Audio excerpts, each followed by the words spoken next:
Welcome to the Press Box. I'm Ryan Thorburn, joined by Austin Meek this week. Steve Mims is on assignment, I guess. Lucky Steve. Anyway, we're getting you ready for the Oregon-Stanford home finale for the Ducks at Autzen.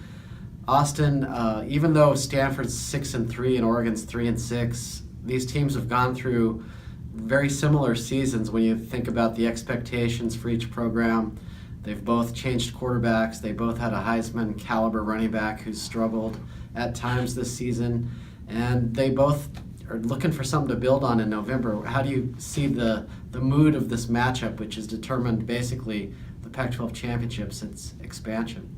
Well, this is certainly not the Oregon-Stanford game that we're used to seeing. The stakes are not nearly as high. As you mentioned, both teams have had disappointing seasons.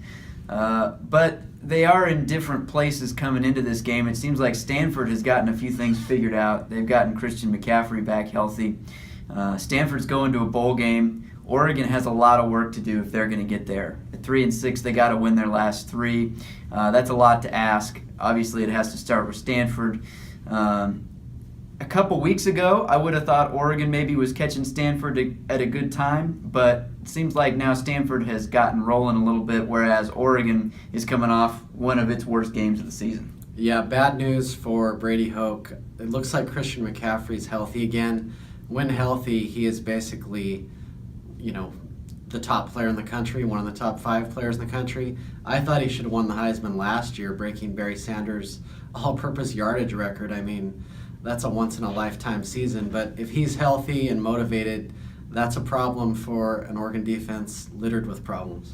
Yeah, I voted for McCaffrey for the Heisman last year. I also thought he should have won it. Obviously, he has not had the same season this year, but he's capable of playing that way again if he's healthy. And the flip side of that for Oregon is Royce Freeman, who is supposed to be Oregon's Heisman candidate, has not looked like himself at all the last few weeks. Still hard to get to the bottom of what's going on with him. I know you talked to Royce a little bit yesterday. Has there been any clarity at all as to why Royce Freeman has not looked like himself? Well, he did. He's not going to say he's injured or he's thinking about the NFL or any of those things, which may or may not be true. He did say he's overcompensated at times. Just in general, the question was kind of about the youth of the offensive line, playing with a true freshman quarterback. How hard is it for this offense to get in rhythm?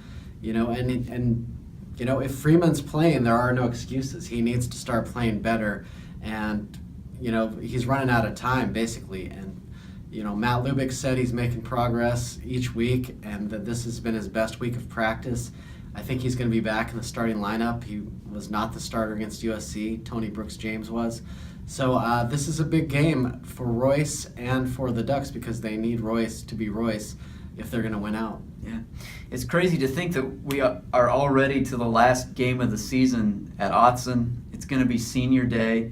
Not a huge senior class for Oregon. They've relied so heavily on young players this year that the list of seniors contributing is fairly small. But, you got guys like Farrell Brown, who's been a big part of the program, Jeff Locke. Who are some of the seniors that you're going to have your eye on here in the last game at Autzen? Well, I'm not going to have my eye on Jeff Locke, but as someone who has to cover the team every day, I have a lot of respect for Jeff Locke, and I know a lot of fans do not. But this is a guy who is a fifth-year senior. He backed up a Heisman Trophy winner. He graciously backed up Vernon Adams Jr., who came in at the last minute and took his job. And he has, basically played wide receiver and running back in practice to help out the team while Dakota Prukop and a list of others competed for the job. He's also got his undergraduate degree, and he's going to get an MBA here soon and then right off into the sunset. So I love players like Jeff Locke who actually do the student-athlete thing. A lot of them do not.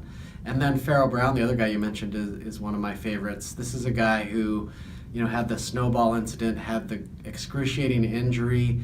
I talked to him this week also, and he's really kind of said he's blessed that he had to go through that stuff, and he's really matured a lot over the last year and a half, and he's a different person. So 2 good stories from my view on that count. Yeah.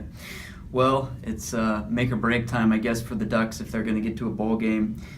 What do you think? Do you give them a chance to win this one and maybe get a little bit of momentum going late in the season? I do give them a really good chance to win this. I would give a slight lean to Stanford because of Christian McCaffrey.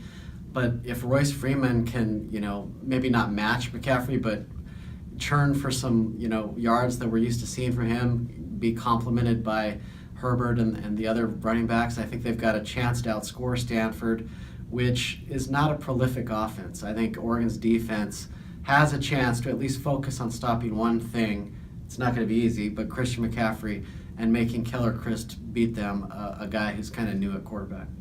I would have given Oregon a pretty good chance to win this game a couple weeks ago. I thought coming off Arizona State, they had a chance to get a little momentum going, but it's hard for me to see it now after that USC game. Oregon just got dominated on both sides of the ball. I can't imagine that's a real confident group coming off that USC game, and I do think Stanford's starting to play with a little more confidence, so I'm going to lean to Stanford in this game. Well, that's why they play the games. We'll find out what happens on Saturday afternoon. It's a 1 p.m. kickoff on the Pac-12 networks, and we'll talk to you afterwards. Thanks for tuning in.